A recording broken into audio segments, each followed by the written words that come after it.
We're now seeing exactly what these virus bans have cost us. The economy is in the first recession we've had in 29 years. Now, a recession is officially 2 quarters, 6 months thus, of an economy going backwards.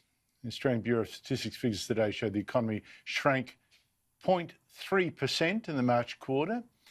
And Treasurer Josh Frydenberg says he's been told this quarter, the June quarter, will be a lot worse. Is Australia in recession today? Well, the answer to that is yes, and that is on the basis of the advice that I have from the Treasury Department about where the June quarter is expected to be. But Frydenberg said Australia's not being smashed as hard as he'd first feared. The fact that the Australian economy only contracted by 0.3% shows the Australian economy's remarkable resilience.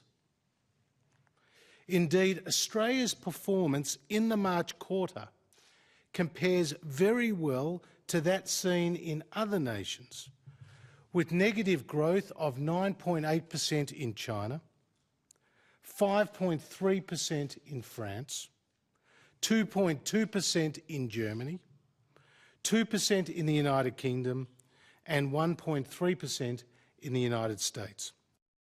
And it's right, although I have to say the virus hit most of those countries a month, maybe more before us. China certainly much more. But this could have been worse, much worse. But it is terrible enough. I mean, it's worse than probably anything since the Great Depression. 1.7 million Australians are now on the dole. Another 3.5 million would probably be unemployed too if the government wasn't paying their bosses the new JobKeeper handout to keep them employed. What happens when that runs out? And in fact, the government is so worried about what's still to come that tomorrow it will announce yet more handouts. Another $1 billion, maybe more, this time to encourage people to buy a new house or start a big renovation, keep builders in work. I'll have more to say about this renovation fund a bit later, but who knows really how we're going to get out of this mess. And God knows when we'll pay this debt back. Well, if PwC is God, it knows. It says 30 years it'll take us to pay it back, provided there's not another virus or catastrophe between now and then. Yeah, just leave it to the kids to repay. Sorry, kids. Mum and Dad just blew the lot. But what we actually need much more than these stimulus packages and subsidies is, of course, just to open the economy, to scrap these virus bans much faster. And we could. For 6 weeks, we've had new infections at the same very low level. We could have eased some bans weeks sooner than we did.